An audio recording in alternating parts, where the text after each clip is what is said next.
Hello, നമസ്കാരം. Study സ്റ്റുഡിയോയിലേക്ക് എല്ലാവർക്കും സ്വാഗതം. നമ്മളിന്ന് Sreenarayana Guru open university BA സോഷ്യോളജിയുടെ സെക്കൻഡ് സെമ്മിൻ്റെ മെയിൻ പേപ്പറായ സോഷ്യോളജി ഇൻ ഇന്ത്യ എന്നതിലെ സെക്കൻഡ് ബ്ലോക്കിലെ ഫസ്റ്റ് യൂണിറ്റാണ് ക്ലാസ്സിൽ ഡിസ്കസ് ചെയ്യാൻ പോകുന്നത്. ക്ലാസ്സിലേക്ക് പോകുന്നതിന് മുമ്പ് നിങ്ങൾ ഈ ചാനൽ ആദ്യമായിട്ടാണ് കാണുന്നതെങ്കിൽ സബ്സ്ക്രൈബ് ചെയ്യുക, ഷെയർ ചെയ്യുക, ഒപ്പം നിങ്ങളുടെ വിലപ്പെട്ട കമൻറ്റുകൾ എഴുതി അറിയിക്കുക. അതുപോലെ നോട്ട്സ്, മലയാള നോട്ട്സിൻ്റെ പെയ്ഡ് നോട്ട്സാണ്. നോട്ട്സ് ആവശ്യമുള്ളവർ ഫസ്റ്റ് സെമ്മിൻ്റെ വീഡിയോയിലൊക്കെ ഫോൺ നമ്പർ കൊടുത്തിരുന്നു. ആ നമ്പറിൽ വാട്സപ്പിൽ വരിക. ഓക്കെ, ക്ലാസ്സിലേക്ക് പോകാം. ഫസ്റ്റ് യൂണിറ്റ് GS കുറേ. സെക്കൻഡ് ബ്ലോക്കിൻ്റെ പേര് ഇൻഡോളജിക്കൽ ആൻഡ് ടെക്സ്റ്റൽ പെർസ്പെക്റ്റീവ് എന്നാണ്. ഇൻഡോളജിക്കലും പുസ്തകപരവുമായിട്ടുള്ള കാഴ്ചപ്പാടിനെ കുറിച്ചാണ് ഈ ബ്ലോക്കിൽ മൊത്തത്തിൽ വരുന്നത്. അതിൽ രണ്ടാളുകളെ നമ്മൾ പഠിക്കുന്നത് GS കുറേ, ഡ്യൂമോണ്ടുമാണ്. GS കുറേയെ കുറിച്ചാണ് ഫസ്റ്റ് യൂണിറ്റ് വരുന്നത്. അദ്ദേഹം caste, kinship, tribe, culture, civilisation എന്നിവയെക്കുറിച്ചുള്ള അദ്ദേഹത്തിൻ്റെ അഭിപ്രായങ്ങളാണ്. അപ്പോൾ ആദ്യം ഒരു ഇൻട്രൊഡക്ഷൻ എന്നോണം ഇൻഡോളജിയെക്കുറിച്ച് പറയുന്നുണ്ട് കേട്ടോ. അപ്പോൾ നമുക്ക് ക്ലാസ്സിലേക്ക് പോകാം.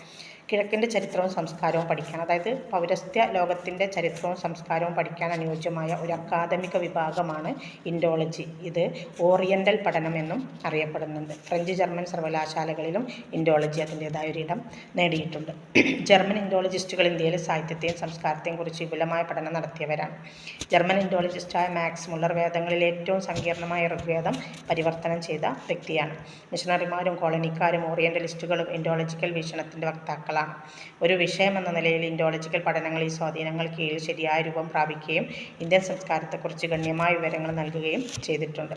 ഈ വസ്തുതകൾ അടിസ്ഥാനമാക്കി ചരിത്രകാരന്മാരും സാമ്യശാസ്ത്രജ്ഞരും നരവംശാസ്ത്രജ്ഞരും ഭാഷാശാസ്ത്രജ്ഞരും ഒക്കെ അവരുടെ സ്വാധീനം കൊണ്ട് ഇൻഡോളജിക്കൽ വീക്ഷണം രൂപം കൊണ്ടു. ഈ കാഴ്ചപ്പാടും ലൂയിസ് ഡ്യൂമോണ്ട്, GS കുറേ, അപ്പോൾ ലൈരാവതി കർവേ, KM കപാഡിയ തുടങ്ങിയ ആദ്യകാല സാമ്യശാസ്ത്രജ്ഞരുടെ പ്രവർത്തനങ്ങളും സോഷ്യോളജിയെ വളരെയധികം സ്വാധീനിച്ചിട്ടുണ്ട്. ഇന്ത്യയിലെ സാമ്യശാസ്ത്രത്തിൻ്റെയും ഇൻഡോളജിയുടെയും സംഗമമാണെന്നാണ് ഡ്യൂമോണ്ടിൻ്റെയും പോക്കോക്കിൻ്റെയും അഭിപ്രായം. പുരാതന ഗ്രന്ഥങ്ങളുടെ വ്യാപനവും പ്രാചീന ഇന്ത്യൻ സംസ്കാരത്തിൻ്റെ പ്രശ്നങ്ങളുടെ ഭാഷാ പഠനവും കൈകാര്യം ചെയ്യുന്ന ശാഖയാണ് പൊതുവെ ഇൻഡോളജിക്കൽ വീക്ഷണം എന്ന് അറിയപ്പെടുന്നത്. ഈ വീക്ഷണം പുരാതന മതഗ്രന്ഥങ്ങളിലൂടെയും വിവിധ ഭരണരേഖകളിലൂടെയും യാത്രാവിവരണങ്ങളെ വസ്തുവിദ്യ, നാടോടി സാഹിത്യം തുടങ്ങിയ മറ്റുറവിടങ്ങളിലൂടെയും ഇന്ത്യൻ സമൂഹത്തെക്കുറിച്ച് പഠിക്കുന്നു. ഈ വീക്ഷണം ഇന്ത്യൻ നാഗരികത അതുല്യമാണ് എന്ന് അവകാശപ്പെടുകയും ചെയ്യുന്നു. ഏത് വീക്ഷണം? ഇൻഡോളജിക്കൽ വീക്ഷണം. ഇൻഡോളജിക്കൽ വീക്ഷണത്തിൽ സ്വാധീനിക്കപ്പെട്ട ഒരു സാമൂഹ്യ ശാസ്ത്രജ്ഞനെ സംബന്ധിച്ചിടത്തോളം ഇന്ത്യൻ സമൂഹവും ജാതി, വിവാഹം, കുടുംബം തുടങ്ങിയ അതിൻ്റെ വിവിധ സ്ഥാപനങ്ങളും നേരിട്ടുള്ള ഫീൽഡ് വർക്കിലൂടെയല്ല, വിവിധ ഗ്രന്ഥസ്രോതസ്സുകളിലൂടെയാണ് നന്നായിട്ട് മനസ്സിലാക്കാൻ കഴിയുക എന്നാണ് അഭിപ്രായപ്പെടുക. ഇൻഡോളജിക്കൽ വീക്ഷണത്തിൽ പൊതുവെ സോഷ്യോളജിയിൽ ഡ്യൂമോണ്ടും ഖുറേയും വേറിട്ട് നിൽക്കുന്ന രണ്ട് വ്യക്തിത്വങ്ങളാണ്. ഇന്ത്യൻ നാഗരികതയെ പ്രത്യേകിച്ച് ജാതി, കുടുംബം, ബന്ധുത്വം, മതം തുടങ്ങിയവയെക്കുറിച്ചുള്ള സാമൂഹ്യശാസ്ത്രപരമായ ധാരണ രൂപപ്പെടുത്തുന്നതിൽ ഖുറേയ്ക്കും ഡ്യൂമോണ്ടിനും വലിയ പ്രാധാന്യമുണ്ട്. ഇവർ പ്രത്യേകത എന്താണെന്ന് വെച്ചാൽ ആഴത്തിലുള്ള ഉൾക്കാഴ്ച കൊണ്ടുവരാൻ കഴിഞ്ഞ വ്യക്തിത്വങ്ങളാണ് ഡ്യൂമോണ്ടും ഖുറേയും. സമൂഹത്തിലേക്കും അതിൻ്റെ സ്ഥാപനങ്ങളിലേക്കും പ്രത്യേകിച്ച് ജാതി വ്യവസ്ഥയുടെ ഉത്ഭവം മുതൽ അവരുടെ കാലം വരെയുള്ള ഒരു വിവരണാത്മക പഠനം അവർ വികസിപ്പിച്ചെടുത്തു. ഡ്യൂമോണ്ടും ഖുറേയും. അസമത്വം, ചൂഷണം, വൈവിധ്യം എന്നിവയുടെ യാഥാർത്ഥ്യം പലപ്പോഴും അവഗണിക്കപ്പെട്ടുകൊണ്ടാണ് ഇൻഡോളജിസ്റ്റ് സമൂഹശാസ്ത്രജ്ഞരുടെ വിവരണം നൽകിയിരുന്നത്. ഇന്ത്യൻ നാഗരികത ഹിന്ദു ബ്രാഹ്മണിക്കൽ നാഗരികതയാണെന്നാണ് പൊതുവെ അഭിപ്രായം. ഖുറേയുടെ കൃതികളിലും വർണ്ണത്തെയും ജാതിയെയും കുറിച്ച് വിവരിക്കുന്നുണ്ട്. കാരണം വർണ്ണവുമായി ബന്ധപ്പെട്ട സാഹിത്യവുമായി അദ്ദേഹം പ്രവർത്തിച്ചിട്ടുണ്ട്. ഇനി GS കുറേയെക്കുറിച്ച് നമ്മൾ ഡീറ്റെയിൽ ആയിട്ട് പഠിക്കാൻ കേട്ടോ. ഇന്ത്യൻ സോഷ്യോളജിയുടെ പിതാവ് എന്നാണ് GS കുറേയെ വിശേഷിപ്പിക്കുന്നത്. അദ്ദേഹത്തിൻ്റെ കാലഘട്ടത്തിൽ പ്രധാനമായി ഇംഗ്ലീഷ്, സംസ്കൃതം എന്നിവയിൽ പോസ്റ്റ് ഗ്രാജുവേഷൻ നേടിയ വ്യക്തിയാണ്. ആ കാലഘട്ടത്തിൽ കേട്ടോ, അതാണ് അത് പ്രത്യേകം എടുത്ത് പറയുന്നത്. അദ്ദേഹത്തിൻ്റെ സംസ്കൃത വിദ്യാഭ്യാസം പുരാതന ഇന്ത്യൻ ഗ്രന്ഥങ്ങളുടെ വിശാലമായ ഒരു ശ്രേണിയിൽ, ആ ശ്രേണിയെ തന്നെ നമുക്ക് വെളിച്ചത്ത് കൊണ്ടുവരുന്നുണ്ട്. അത് ഇന്ത്യൻ ഭൂഖണ്ഡത്തിലെ നാഗരികതകളുടെ പരിണാമത്തിലും സ്വഭാവത്തിലും ആളുകളിൽ താല്പര്യം ഉണ്ടാക്കുന്നതിന് കാരണമായി. അദ്ദേഹത്തെ സംബന്ധിച്ചിടത്തോളം ചരിത്രവും സാമ്യശാസ്ത്രവും ഏതാണ്ട് സമാനമാണ്. കാരണം ഒരു സാമ്യശാസ്ത്രജ്ഞൻ ഭൂതകാലത്തിൻ്റെ സാമൂഹ്യ ചരിത്രം പരിവേഷണം ചെയ്യുന്നതിലാണ് ശ്രദ്ധ ചെലുത്തുന്നത്. ഖുറേയെ സംബന്ധിച്ചിടത്തോളം ഇന്ത്യയുടെ സാമൂഹിക ചരിത്രത്തിൻ്റെ ഉറവിടം ക്ലാസിക്കൽ മതസാഹിത്യവുമായി ബന്ധപ്പെട്ടതാണ്. ലിയനാർഡ് ഡി ഹോബ്സിൻ്റെ മാർഗനിർദ്ദേശപ്രകാരം അദ്ദേഹം സോഷ്യോളജി പഠിക്കാൻ തീരുമാനിച്ചു. എന്നാൽ നരവംശശാസ്ത്രജ്ഞനായ WHR റിവേഴ്സിൻ്റെ കീഴിൽ പഠനം പൂർത്തിയാക്കേണ്ടതായിട്ടും വന്നു. സാമ്യശാസ്ത്രത്തോടുള്ള നരവംശശാസ്ത്രപരമായ സമീപനമാണ് ഏറ്റവും ഉചിതമെന്ന് മാർഗനിർദ്ദേശം അദ്ദേഹത്തെ ബോധ്യപ്പെടുത്തി. റിവേഴ്സ്, ഹാഡൻ, സ്മിത്ത് എന്നിവരുടെ സ്വാധീനത്തിൽ ഇന്ത്യയുടെ സമ്പന്നമായ നാഗരികതയുടെ ചരിത്രത്തെക്കുറിച്ച് കുറേക്ക് ബോധ്യമുണ്ടായിരുന്നു. ഇന്ത്യൻ നാഗരിക ചരിത്രത്തിന് മുൻകാലങ്ങളിൽ സാമൂഹിക സ്ഥാപനങ്ങളെക്കുറിച്ചുള്ള പഠനത്തിനും അവയുടെ വികസനത്തിനും വളരെയധികം സംഭാവന നൽകാനുണ്ട് എന്നാണ് അദ്ദേഹം ഉറപ്പിച്ചു പറയുന്നത്. ഇന്തോ ആര്യൻ സമൂഹത്തിൻ്റെ പരിണാമത്തിനും വളർച്ചയ്ക്കും വേണ്ടി ഏകദേശം 4000 വർഷത്തെ നാഗരിക മാറ്റത്തിനായി അദ്ദേഹം പ്രവർത്തിച്ചു. ഇൻഡോളജിയുടെ സഹായമില്ലാതെ ഈ പരിണാമ താൽപ്പര്യങ്ങൾ പിന്തുടരാൻ കഴിയില്ല എന്നും അദ്ദേഹം വിശ്വസിച്ചു. ഈ ആവശ്യത്തിനു വേണ്ടി സംസ്കൃത സാഹിത്യത്തിലെ അറിവും വായനയും കൊളോണിയൽ രേഖകളും അദ്ദേഹം ഉപയോഗപ്പെടുത്തി. ഇന്ത്യൻ നാഗരികതയുടെ പരിണാമത്തെയും വികാസത്തെയും കുറിച്ചുള്ള വിവരണങ്ങൾ നൽകിയ മറ്റ് ഇൻഡോളജിക്കൽ മെറ്റീരിയലുകൾ അതൊക്കെയാണ് ബ്രിട്ടീഷ് എഴുത്തുകാരുടെ ഇൻഡോളജിക്കൽ കൃതികളെയും ബോംബെയിലെ ബന്ദാർക്കർ ഇൻസ്റ്റിറ്റ്യൂട്ടിലെ ഇൻഡോളജിസ്റ്റുകളുടെ രചനകളെയും കുറെ ആശ്രയിച്ചിരുന്നില്ല. കാരണം അവരൊക്കെ ഇന്ത്യയെ കുറ്റപ്പെടുത്തി ഇന്ത്യൻ സംസ്കാരം അല്ലെങ്കിൽ ഇന്ത്യൻ സാഹിത്യം, ഇന്ത്യൻ ചരിത്രം എഴുതിയ ആളുകളാണ്. ഖുറയുടെ അഭിപ്രായത്തിൽ ഇന്ത്യൻ സാമ്യശാസ്ത്രം ചെയ്യുന്ന ഏതൊരാൾക്കും സംസ്കൃത സാഹിത്യത്തെക്കുറിച്ചുള്ള അറിവ് അത്യാവശ്യമാണ് എന്നാണ്. അദ്ദേഹം തൻ്റെ കൃതികളിലൂടെയും ഇന്ത്യയിലെ സാമ്യശാസ്ത്രത്തിൻ്റെ സ്ഥാപനവൽക്കരണത്തിലൂടെയും പ്രൊഫഷണലൈസേഷനിലൂടെയും സാമ്യശാസ്ത്ര ഗവേഷണത്തിന് സംഭാവന നൽകിയ വ്യക്തിയാണ്. ഖുറ ഇന്ത്യൻ ജാതി വ്യവസ്ഥ, ബന്ധുത്വം, ഗോത്രങ്ങൾ, സംസ്കാരം, നാഗരികത എന്നിവയെക്കുറിച്ച് വിശദമായ പഠനം നടത്തിയിട്ടുണ്ട്. ഇനി അദ്ദേഹത്തിൻ്റെ കാസ്റ്റ് ആൻഡ് കിൻഷിപ്പ്, ജാതിയും ബന്ധുത്വവും സംബന്ധിച്ചുള്ള അദ്ദേഹത്തിൻ്റെ അഭിപ്രായങ്ങളാണ് ഇനി നമുക്കടുത്തത് നോക്കാനുള്ളത്. ഖുറയുടെ രചനകളിൽ ജാതിയുടെ കാൽപ്പനിക വിവരണമോ നിരാകരണമോ ഇല്ല. മറിച്ച് ജാതിവ്യവസ്ഥയുടെ ചരിത്രവും പരിണാമവും കാലാകാലങ്ങളിൽ പഠിക്കാനുള്ള യഥാർത്ഥത്തിലുള്ളൊരു ശ്രമമാണ് ഖുറ നടത്തിയിട്ടുള്ളത്. ഇതിനായി അദ്ദേഹം പുരാതന ഗ്രന്ഥങ്ങളെ ആശ്രയിക്കുകയും സോഷ്യോളജിയിൽ ചരിത്രം പ്രധാനമാണെന്നും ഈ പുരാതന ഗ്രന്ഥങ്ങളിലൂടെ ഈ ചരിത്രത്തിലേക്ക് പ്രവേശിക്കാമെന്നും അദ്ദേഹം പറയുന്നു. അദ്ദേഹത്തിൻ്റെ ആദ്യത്തേതും ഇന്ത്യയിലെ ഏറ്റവും ജനപ്രിയവുമായ കൃതികളിൽ ഒന്നായ caste and race in India, ജാതിയും വംശവും ഇന്ത്യയിൽ എന്ന ഗ്രന്ഥം എന്നത് ഇന്ത്യയിലെ ജാതിയും ബന്ധുത്വവും കേന്ദ്രീകരിച്ചുള്ള ഒരു ഗ്രന്ഥമാണ്. ഖുറയെ സംബന്ധിച്ചിടത്തോളം ജാതി എന്നത് ചരിത്ര പ്രക്രിയകളുടെ ഫലമാണ്. അദ്ദേഹത്തിൻ്റെ ജാതിയുടെയും ബന്ധുത്വത്തിൻ്റെയും നിർമ്മാണം എന്ന ഗ്രന്ഥത്തിലുടനീളം ചരിത്രപരമായ പരിണാമത്തോടുള്ള അദ്ദേഹത്തിൻ്റെ ശക്തമായ ബന്ധം പ്രകടിപ്പിക്കുന്നുമുണ്ട്. പുരാതന ഗ്രന്ഥങ്ങളുടെ വിശദമായ വിവരണാത്മക പഠനത്തിലൂടെ അദ്ദേഹം ഇന്ത്യയിലെ ജാതി യുഗങ്ങളിലൂടെ കടന്നുപോയിട്ടുണ്ട്. ജാതിയെക്കുറിച്ചുള്ള തൻ്റെ കൃതിയിൽ ജാതിയുടെ സാമൂഹിക തത്വചിന്തയിൽ നിയന്ത്രിക്കപ്പെടുന്ന ഹിന്ദു സമൂഹത്തിൻ്റെ സവിശേഷതകളെ അദ്ദേഹം പരാമർശിക്കുന്നു. ഇന്ത്യയിൽ ഹിന്ദു സമൂഹത്തെ ഒരു മനുഷ്യനെ പ്രാഥമികമായിട്ട് നിർവചിച്ചത് ജാതിക്കാരൻ എന്നാണ്. ഹിന്ദുക്കൾ ഒരു വലിയ സമൂഹത്തിൻ്റെ ഭാഗമാണെങ്കിൽ പോലും അവർ കേരളീയൻ, ഇന്ത്യക്കാരൻ അല്ലെങ്കിൽ ഹിന്ദു എന്ന് തിരിച്ചറിയുന്നതിന് മുമ്പ് നായർ, തീയൻ അല്ലെങ്കിൽ ബ്രാഹ്മണൻ പോലുള്ള അവരുടെ വർണ്ണമോ ജാതിയോ ആണ് അവരെ തിരിച്ചറിഞ്ഞിരുന്നത്. ആ ഒരു പേരിലാണ് അവരെ തിരിച്ചറിഞ്ഞിരുന്നത്. ഖുറയുടെ അഭിപ്രായത്തിൽ ജാതികൾ അവയിൽ തന്നെയുള്ള സമ്പൂർണ്ണ സാമൂഹിക ലോകങ്ങളാണെന്നാണ്. വലിയ സമൂഹത്തിനുള്ളിൽ ജീവിക്കുന്നതിലൂടെ അവർ പരസ്പരം നിശ്ചയമായും അടയാളപ്പെടുത്തപ്പെട്ടു. അതായത് ഇന്ന ജാതിയിലുള്ളവരാണ് എന്നങ്ങനെ ഉറപ്പിച്ച് തീരുമാനിക്കപ്പെട്ടു. ജാതി വ്യവസ്ഥയുടെ 6 ഘടനാപരമായ സവിശേഷതകൾ കുറെ എടുത്തു കാണിക്കുന്നുണ്ട്. അതിലൊന്നാമത്തതാണ് സെഗ്മെൻ്റൽ ഡിവിഷൻ ഓഫ് സൊസൈറ്റി. സമൂഹത്തെ ഘണ്ടമായി വിഭജിക്കുക, അതായത് ഇങ്ങനെ ചെറിയ ചെറിയ ഭാഗങ്ങളാക്കി വിഭജിക്കുക എന്നുള്ളത്. ജാതിയുടെ അടിസ്ഥാനത്തിലുള്ള തരംതിരിവ് ജന്മം കൊണ്ട് തീരുമാനിക്കുന്ന ഒന്നാണ്. സാമ്പത്തിക സാഹചര്യങ്ങൾക്കിടയിലും സമൂഹത്തിൽ ജനങ്ങളുടെ പദവി നിർണ്ണയിക്കുന്നത് എന്താണ്? ജാതി എന്ന് പറഞ്ഞാൽ സമ്പത്ത് ധാരാളം ഉണ്ടെങ്കിലും അന്ന് ജാതി താഴ്ന്നതാണെങ്കിൽ എന്തില്ല, സമൂഹത്തിൽ സ്ഥാനമില്ല. ഇനി രണ്ടാമത് അദ്ദേഹം പറയുന്ന ജാതിയുടെ സവിശേഷത ഹയറാർക്കിയാണ്, ശ്രേണീക്രമം. ജാതി സമൂഹത്തിന് പ്രത്യേക ശ്രേണീക്രമം കൊടുക്കുന്നുണ്ട്, ഒരു ഓർഡർ കൊടുക്കുന്നുണ്ട്. ശ്രേണിയിൽ ഏറ്റവും മുകളിൽ ബ്രാഹ്മണരും, തൊട്ട് താഴെ ക്ഷത്രിയരും, അതിന് താഴെ വൈശ്യരും, ഏറ്റവും താഴെ ശൂദ്രരും, അതായത് തൊട്ടുകൂടാത്തവരായ ശൂദ്രരുമാണ് ഏറ്റവും താഴേക്കിടയിൽ ഉണ്ടായിരുന്നത്. മൂന്നാമത് ഖുറയെ കാണുന്ന സവിശേഷതയാണ് restrictions on feeding and social intercourse. ഭക്ഷണത്തിനും സാമൂഹിക ബന്ധത്തിനുമുള്ള നിയന്ത്രണങ്ങൾ. അതായത് ഇപ്പോൾ ഉദാഹരണം പറയുന്ന താഴ്ന്ന ജാതിക്കാർ മുതിർന്ന ജാതിക്കാരിൽ നിന്ന് നിശ്ചിത അകലം പാലിച്ച് ജീവിക്കണം. അതുപോലെ തന്നെ താഴ്ന്ന ജാതിയിൽപ്പെട്ടവരുമായി സാമീപ്യം ആർക്ക് പാടില്ല, ഉയർന്ന ജാതിയിൽപ്പെട്ടവർക്ക് പാടില്ല, അവരത് അശുദ്ധമാക്കും. ഭക്ഷണപാനീയങ്ങളുടെ സ്വീകരണം സംബന്ധിച്ച് കർശനമായ നിയന്ത്രണങ്ങൾ ആ കാലഘട്ടത്തിലുണ്ടായിരുന്നു. ഉയർന്ന ജാതിക്കാരിൽ നിന്ന് താഴ്ന്ന ജാതിക്കാർക്ക് ഏത് ഭക്ഷണവും സ്വീകരിക്കാമെങ്കിലും തിരിച്ചു കൊടുക്കാൻ എന്തില്ലായിരുന്നു, അതിന് ചില നിയന്ത്രണങ്ങളുണ്ടായിരുന്നു. കുടിവെള്ളം താഴ്ന്ന ജാതിക്കാരിൽ നിന്ന് ഉയർന്ന ജാതിക്കാർ സ്വീകരിച്ചിരുന്നില്ല. ഇങ്ങനെയൊക്കെയുള്ള ഒരുപാട് റെസ്ട്രിക്ഷൻസ്, നിയന്ത്രണങ്ങൾ ആ കാലഘട്ടത്തിലുണ്ടായിരുന്നു എന്ന് കുറെ മനസ്സിലാക്കിയിട്ടുണ്ട്. ഇനി നാലാമത് അദ്ദേഹം പറയുന്ന സവിശേഷത civil and religious disabilities and privileges of the different sections ആണ്. ആഭ്യന്തര മതപരമായ പോരായ്മകളും വിവിധ വിഭാഗങ്ങളുടെ പ്രത്യേക അവകാശങ്ങളും. താഴ്ന്ന ജാതിയിൽപ്പെട്ടവർക്ക് പൊതുനിരത്തുകളും ആരാധനാലയങ്ങളും ഉപയോഗിക്കുന്നതിന് വിലക്കുകളുണ്ടായിരുന്നു. മുൻകാലങ്ങളിൽ ഓരോ ഗ്രാമത്തിൽ നിന്നും വളരെ അകന്ന് മാത്രമേ താഴ്ന്ന ജാതിയിൽപ്പെട്ടവരെ താമസിക്കാൻ തന്നെ അനുവദിച്ചിരുന്നുള്ളൂ. അധികാര കേന്ദ്രങ്ങളിൽ എല്ലാ കാലത്തും ഉയർന്ന ജാതികളിൽപ്പെട്ടവരായിരുന്നു എത്തിയിരുന്നത്. അതിനാൽ താഴ്ന്ന ജാതിയിൽപ്പെട്ടവർ സാമൂഹികമായി അടിമത്തം അനുഭവിക്കുന്ന വിഭാഗമായിട്ട് മാറി. ഇനി അദ്ദേഹം പറയുന്ന അടുത്തൊരു സവിശേഷതയാണ് lack of choice of occupation. ഇഷ്ടമുള്ള തൊഴിൽ തിരഞ്ഞെടുക്കാൻ അവകാശമുണ്ടായിരുന്നില്ല എന്നത്.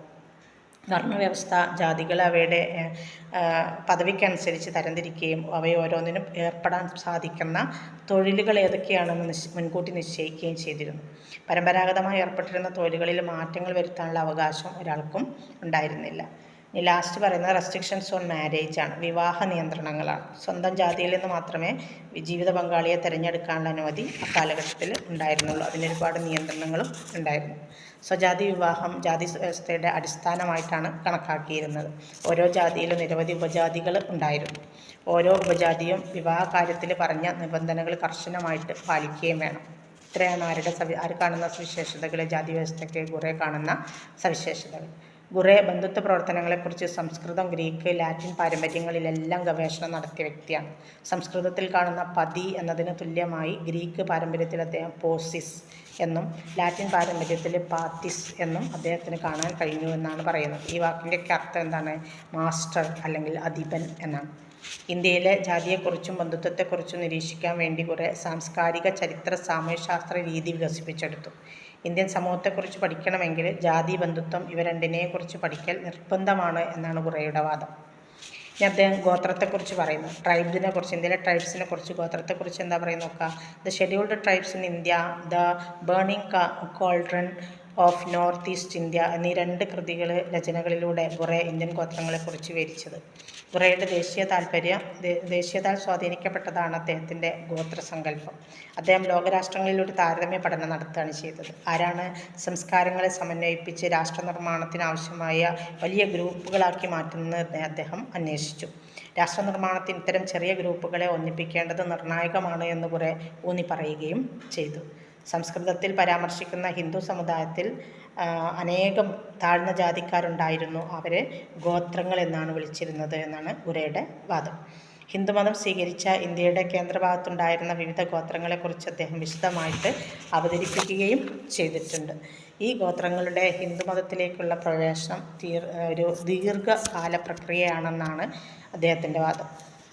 അശോകൻ്റെ ശിലാശാസനങ്ങളിൽ നിന്നാണ് അദ്ദേഹം അത് മനസ്സിലാക്കിയത്. ബുഹിയാസ്, അതുപോലെ നോർണ്ട, ഗോണ്ട, ബുഹിയാസ്, ഗോണ്ട മുതലായ പല ഗോത്രങ്ങളും ഹിന്ദുമതം സ്വീകരിച്ചു. ഇന്ത്യ രാഷ്ട്രത്തിൻ്റെ ഭരണപരമായ ആവശ്യങ്ങൾക്ക് വേണ്ടി വടക്ക് കിഴക്കൻ ഇന്ത്യയിലെ ഗോത്രവർഗ്ഗക്കാരെ കൂട്ടിയോജിപ്പിച്ചതാണ് അദ്ദേഹത്തിൻ്റെ the burning cauldron of north east India എന്ന ഗ്രന്ഥത്തിൽ വിശദീകരിക്കുന്നത്. നാഗ കുന്നുകളിലെ നാഗന്മാർ സ്വാതന്ത്ര്യഭരണം നടത്തുന്നതിനായിരിക്കാം ആ ഗോത്രവർഗ്ഗങ്ങളെയെല്ലാം ഭരണത്തിൻ്റെ ഉൾപ്പെടുത്താൻ ശ്രമിക്കാനുള്ള കാരണമെന്നാണ് ഖുറേയുടെ അഭിപ്രായം. ഇതൊക്കെ നമ്മൾ പൊളിറ്റിക്കലുമായിട്ട് ബന്ധപ്പെട്ട് വരുന്ന കാര്യങ്ങളാണ് കേട്ടോ. ഖുറേയുടെ അഭിപ്രായത്തിൽ നാഗാലാൻഡ്, ത്രിപുര, മണിപ്പൂർ, മേഘാലയ, മിസോറാം എന്നിവയിലെല്ലാം സ്വതന്ത്രമാകാനുള്ളൊരു പ്രവണത ഉണ്ടായിരുന്നു.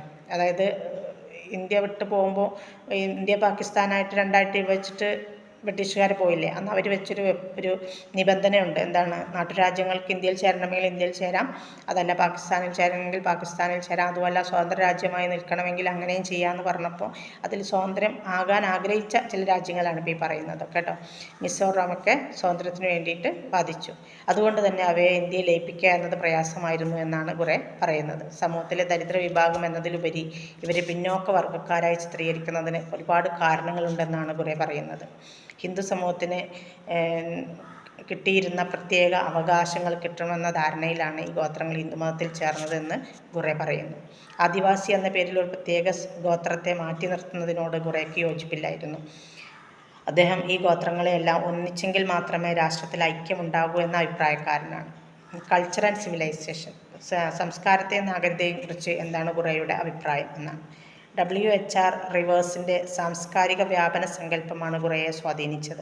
സംസ്കാരം ഏതെങ്കിലും ഒരു ചെറിയ പ്രദേശത്ത് രൂപപ്പെട്ട് പിന്നീട് എല്ലാ മേഖലകളിലേക്കും വ്യാപിക്കും എന്നാണ് ഈ സാംസ്കാരിക വ്യാപന സിദ്ധാന്തം പറയുന്നത്. ഹ്യൂമൻ പ്ലാസൻ്റെയും അതുപോലെ മെഗാലിത്തിക് റിമൈൻസീസ് ഇൻ ഇന്ത്യയും സാംസ്കാരിക പ്രയോഗങ്ങളെ കേന്ദ്രീകരിച്ചുകൊണ്ട് സാംസ്കാരിക വ്യാപനം വ്യക്തമാക്കാൻ ശ്രമിക്കുന്ന ഗ്രന്ഥങ്ങളായിരുന്നു. 2 ആർട്ടിക്കിളുകളാണ്. എന്താണ്? The disposal of human placenta, megalithic remains in India. കേട്ടോ, 2 ഗ്രന്ഥങ്ങൾ, 2 ആർട്ടിക്കിളുകൾ, ഗ്രന്ഥം എന്നല്ല പറയില്ല. സംസ്കാരത്തിൻ്റെയും നാഗരികതയുടെയും ആശയം വികസിപ്പിക്കുന്നതിൽ, സാംസ്കാരിക ഐക്യം നിലനിർത്തുന്നതിൽ കുറേ ഇന്തോ ആര്യൻ ബ്രാഹ്മണ സ്വാധീനങ്ങളെ ഒക്കെ മുറുകെ പിടിച്ചു. ഇന്ത്യൻ നാഗരികതയിലേക്ക് വികസിച്ചു വന്ന ആര്യൻ സംസ്കാരവുമായി ഇന്ത്യക്കാർ അന്ന് ഇന്ത്യയിൽ നിലനിന്നിരുന്ന ആര്യ ഇതര സംസ്കാരം തയ്യാറായി എന്നാണ് അദ്ദേഹം വിശ്വസിക്കുന്നത്. അതായത് അവരോട് ഇഴകിച്ചേരാൻ. അക്കൾച്ചറേഷൻ എന്ന സമൂഹത്തിൻ്റെ നിലവിലുള്ള സംസ്കാരത്തിൽ നിന്നോ അല്ലെങ്കിൽ അവർ പൊരുത്തപ്പെടാൻ ആഗ്രഹിക്കുന്ന സാംസ്കാരിക പരിസ്ഥിതിയിൽ നിന്നോ സ്വഭാവവിശേഷങ്ങൾ സ്വീകരിക്കുകയോ കടം വാങ്ങുകയോ ചെയ്യുന്ന പ്രക്രിയയാണ് അക്കൾച്ചറേഷൻ എന്ന് പറയും. ഒരേ പ്രതിഭാസത്തിൻ്റെ വ്യക്തിപരവും കൂട്ടായതുമായ ആവിഷ്കാരമെന്ന നിലയിൽ കുറേ യഥാക്രമം സംസ്കാരത്തെയും നാഗരികതയെയും കുറിച്ച് പഠിച്ചു. അദ്ദേഹത്തിൻ്റെ അഭിപ്രായത്തിൽ സംസ്കാരം നാഗരികതയെ സ്വീകരിക്കുകയും വ്യക്തിഗത മനസ്സുകളിലും സമ്പ്രദായങ്ങളിലും അത് പ്രവർത്തിക്കുകയും ചെയ്യുന്നു. ഒരു നാഗരികതയുടെ ആദർശങ്ങളും മൂല്യങ്ങളും അതിൻ്റെ വ്യക്തികളുടെ പ്രവർത്തനങ്ങളിലൂടെ പ്രകടിപ്പിക്കുന്ന സംസ്കാരത്തിൽ നിന്ന് നമുക്ക് എങ്ങനെയാണ് എന്ന് മനസ്സിലാക്കാൻ കഴിയും. അപ്പോൾ അത് അദ്ദേഹത്തിൻ്റെ ആക്സിഡൻ്റൽ സിവിലൈസേഷൻ, അതായത് ആകസ്മികമായ നാഗരികത എന്ന ഗ്രന്ഥത്തിൽ പ്രതിഫലിപ്പിക്കുന്നുമുണ്ട്. അവിടെ അദ്ദേഹം പാശ്ചാത്യ നാഗരികതയാണ് വിശകലനം ചെയ്യുന്നത്. സംസ്കാരത്തിൻ്റെ സ്ഥിരമായ വളർച്ചയുടെ അനന്തരഫലമാണ് നാഗരികതയുടെ വളർച്ചയും തകർച്ചയും എന്നാണ് അദ്ദേഹം പറയുന്നത്. സംസ്കാരത്തിൻ്റെ അടിത്തറയിൽ രൂപപ്പെടുന്ന ചില മൂല്യങ്ങൾ അദ്ദേഹം സ്ഥാപിച്ചു. ഇനി എന്തൊക്കെയാണ് സംസ്കാരത്തിൻ്റെ അടിത്തറയിൽ രൂപപ്പെടുന്ന മൂല്യങ്ങൾ നോക്കുക. ഒന്നാമത്തത് മതബോധമാണ്. രണ്ടാമത്തത് മനസ്സാക്ഷി. 3 നീതി. 4 അറിവിൻ്റെ സ്വതന്ത്രമായ അന്വേഷണം. മറ്റൊന്ന് സ്വതന്ത്രമായ ആവിഷ്കാരം. ഇനിയൊന്ന് സഹിഷ്ണുത. ഇതൊക്കെയാണ് അദ്ദേഹം പറയുന്ന കാര്യങ്ങൾ. നാഗരികതയെ സംബന്ധിച്ചിടത്തോളം അദ്ദേഹത്തിൻ്റെ 4 ഘടകങ്ങളാണ്: പരിഷ്കൃതം, ഉയർന്ന നാഗരികത, വളരെ ഉയർന്ന നാഗരികത, പൂർണ്ണമായും നാഗരികമായി മാറിയത് എന്നിവ. ഈ 4 വിഭാഗങ്ങളിൽ നിന്ന് 4 നിഗമനങ്ങളിലാണ് എത്തിച്ചേരുന്നത്. ഒന്നാമതായിട്ട്, ഒരു സമൂഹം ഇന്നേ വരെ പൂർണ്ണമായി പരിഷ്കൃതമോ ഉയർന്ന പരിഷ്കൃതമോ ആയ ഘട്ടത്തിൽ എത്തിയിട്ടില്ല എന്നാണ്. രണ്ടാമതായി, പൂർണ്ണതയിലേക്കുള്ള ഒരു രേഖീയ പുരോഗതിയായിട്ട് അദ്ദേഹം ഇതിനെ രൂപപ്പെടുത്തും. ഭാവിയിൽ വളരെ ഉയർന്ന നാഗരികത ഉണ്ടായേക്കാം എന്നുള്ള ഒരു ധാരണ. മൂന്നാമത്തത്, ഈ വിഭജനത്തിൽ മൂല്യങ്ങളുടെ കണക്കുകളും വിതരണവും ചെയ്യപ്പെടുന്നുണ്ട്. ഉയർന്ന നാഗരികത മാനുഷികവും സാംസ്കാരികവുമായ മൂല്യങ്ങളെ വിശാലമായ സ്വീകാര്യതയെ പ്രതിഫലിപ്പിക്കും. നാലാമതായിട്ട്, എല്ലാ ഘട്ടങ്ങൾക്കും സാംസ്കാരികത്തിന് ഒരു വ്യതിരിക്തമായ സ്വഭാവം നൽകുന്നതിന് ക്രിസ്റ്റലൈസ് ചെയ്യുന്ന വ്യതിരിക്തമായ ഗുണങ്ങളുണ്ട് എന്നതാണ്. അതിനാൽ നാഗരികതയുടെ വിവിധ ഘട്ടങ്ങളിൽ വ്യക്തിയുടെ പ്രവർത്തനങ്ങളെ നിയന്ത്രിക്കുന്ന വ്യത്യസ്ത സംസ്കാരങ്ങൾ ഉണ്ടായിരിക്കും. സംസ്കാരം എന്നത് വ്യക്തിഗതമായൊരു നേട്ടമാണ്, വ്യക്തികൾ നേടിയെടുക്കുന്നതാണ്. കൂടുതൽ വ്യക്തികൾ അവരുടെ നേട്ടങ്ങളിൽ മികവ് പുലർത്തുമ്പോൾ നാഗരികത സമ്പന്നമായിട്ട് മാറും. ഇത്രയാണ് നമ്മൾക്ക് ബുറേയും അദ്ദേഹത്തിൻ്റെ 2 ആശയങ്ങളെക്കുറിച്ചും പഠിക്കാനുള്ളതാണ്. സെക്കൻഡ് ബ്ലോക്കിലെ ഫസ്റ്റ് യൂണിറ്റ്. ഇനി അടുത്ത യൂണിറ്റുമായിട്ട് നമുക്ക് അടുത്ത ക്ലാസ്സിൽ കാണാം. Okay, thanks.